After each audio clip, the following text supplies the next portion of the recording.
రాష్ట్ర అధ్యక్షులు తెలంగాణ రాష్ట్రంలో తక్షణమే జాబ్ క్యాలెండర్ ప్రకటించాలి. హైదరాబాద్లో ప్రకటించిన యూత్ డిక్లరేషన్ ప్రకటించి దానికి అనుగుణంగా ఉద్యోగ నోటిఫికేషన్ వేయాలని చెప్పేసి డివైఎఫ్ఐగా డిమాండ్ చేస్తూ ఉన్నాం. ఈ రాష్ట్రంలో లక్షలాది మంది నిరుద్యోగ యువత ఉద్యోగాలు వస్తాయని చెప్పేసి ఎదురు చూస్తూ ఉన్నారు. కాంగ్రెస్ పార్టీ ఎన్నికల మేనిఫెస్టోలో పెట్టిన విధంగా, ఎన్నికల ముందు ప్రకటించిన విధంగా నిరుద్యోగులకు ఇచ్చిన హామీ ప్రకారమే ఉద్యోగాలు వేయాలని చెప్పేసి మేము కోరుతా ఉన్నాం. కాంగ్రెస్ పార్టీ అధికారంలోకి వచ్చి 2 ఏళ్ళు పూర్తవుతా ఉంది.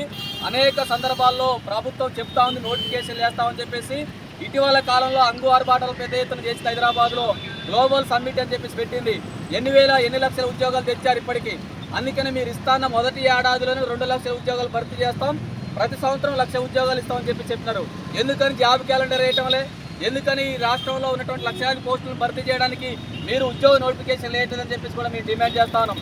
తక్షణమే ముఖ్యమంత్రి గారు ఇప్పటికైనా రాష్ట్ర ప్రభుత్వం తరఫున మీరు ఎన్నికల మేనిఫెస్టోలు ఇచ్చిన విధంగా నోటిఫికేషన్ వేయండి. జాబ్ క్యాలెండర్ కావాలి మాకు. జాబ్ క్యాలెండర్ ప్రకారంగా ఈ రాష్ట్రంలో ఎక్కడెక్కడ ఏ ప్రభుత్వ శాఖలు ఖాళీలు ఉన్నాయో వాటన్నిటిని భర్తీ చేయాలి. హైదరాబాద్లో రాష్ట్ర వ్యాప్తంగా అక్కడక్కడ నిరుద్యోగులు మొత్తం కూడా ఉద్యోగాలు భర్తీ చేస్తామని చెప్పేసి మీరు హామీ ఇచ్చారు కదా. నోటిఫికేషన్ వేయండి, జాబ్ క్యాలెండర్ వేయండి చెప్పేసి హైదరాబాద్లో దిల్సుఖ్ నగర్లో, అశోక్ నగర్లో విద్యార్థులు పోరాడుతూ ఉంటే, నిరుద్యోగులు పోరాడుతూ ఉంటే ప్రభుత్వం నిర్బంధం పెడతా ఉంది. అరెస్టులు చేస్తూ ఉన్నారు, లాఠీ చార్జీలు చేస్తూ ఉన్నారు. మీరు లాఠీ చార్జీలు చేయటం కాదు, నిరుద్యోగులని పోలీసులని పెట్టి కొట్టించడం కాదు. ఉద్యోగ నోటిఫికేషన్ వేయండి, జాబ్ క్యాలెండర్ వేయండి. ఎన్ని లక్షల ఉద్యోగాలు భర్తీ చేస్తారో మీరు చేయండి. మీరు కాంగ్రెస్ పార్టీ అధికారులకు వచ్చిన తర్వాత మీరు ఇచ్చిన ఉద్యోగాలు ఏంటంటే 5,000, 10,000 తప్ప ఒక్క ఉద్యోగం కూడా కొత్తగా వేయలే.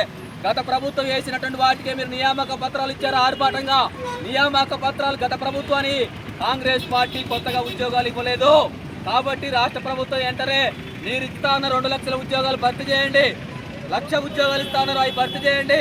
అందుకనే డివైఎఫ్ఐగా మేము డిమాండ్ చేస్తాను. నిరుద్యోగులకు ఎక్కడైనా అన్యాయం జరిగినా, నిరుద్యోగుల మీద పోలీసు నిర్బంధం ప్రయోగించినా, నిరుద్యోగుల మీద అరెస్టులు పెట్టినా ఖచ్చితంగా మీకు వ్యతిరేకంగా పోరాడతాం. ప్రభుత్వాన్ని, ఎమ్మెల్యేలని, ప్రజాప్రతినిధులు ఎవరిని కూడా రోడ్ల మీద తిరగనేమని చెప్పేసి కూడా ఈ సందర్భంగా డిమాండ్ చేస్తాను.